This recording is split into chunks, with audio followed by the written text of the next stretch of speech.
Ambassador Greer, thank you for being here.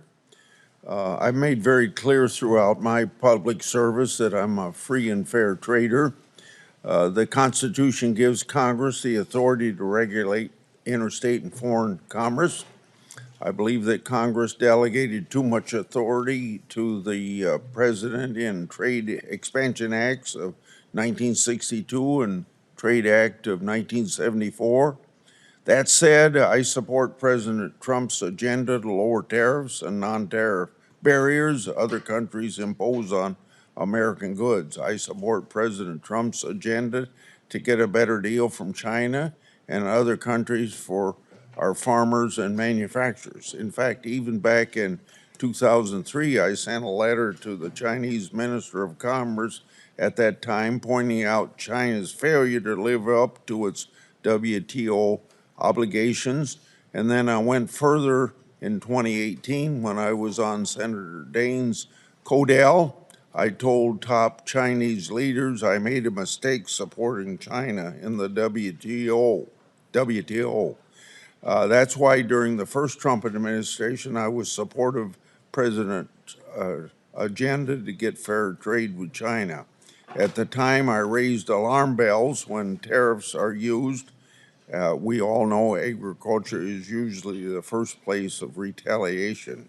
In response to Chinese retaliation to tariffs, the first Trump administration set up the Market Facilitation Program for farmers, which gave direct payments to farmers affected by the tariffs.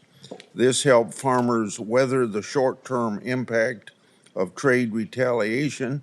But as you know, farmers still overwhelmingly want to get their money from the marketplace and not from a government check.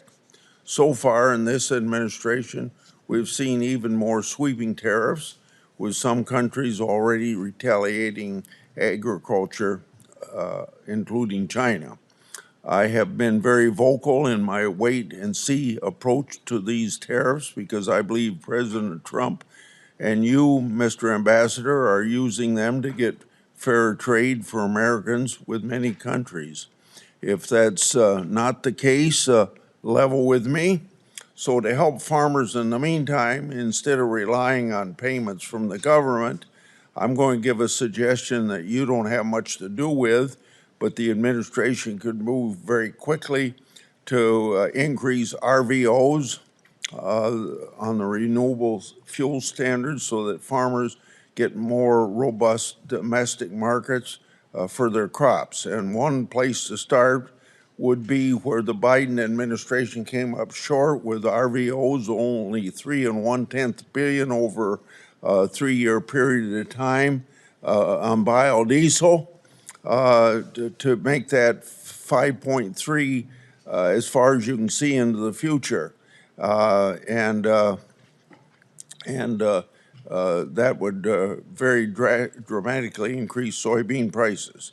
So my question to you is, in the medium to the long term, do you plan to turn these tariffs into trade deals to reduce tariffs and non-tariff barriers? I support that.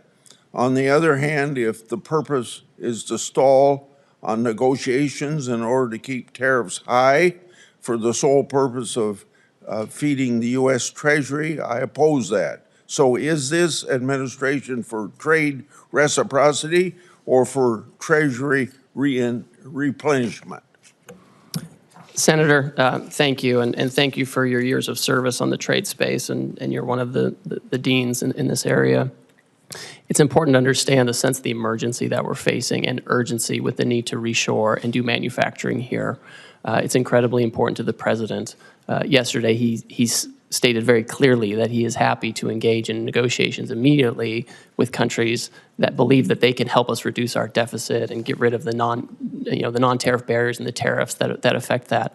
I think the answer, Senator, is it's going to be country by country. There are going to be some countries where they're not able to address their non-tariff barriers or their tariffs or the deficit fully, and there will be others who I think will be able to do that and where the president will have the option of making a deal with them. So we're certainly seeking reciprocity. Now, if we have the tariff on a country, there's obviously going to be a revenue effect, but we need to reshore manufacturing, we need to get rid of our agricultural deficit, and we need to make sure that if countries are going to trade with us, it has to be on a reciprocal basis.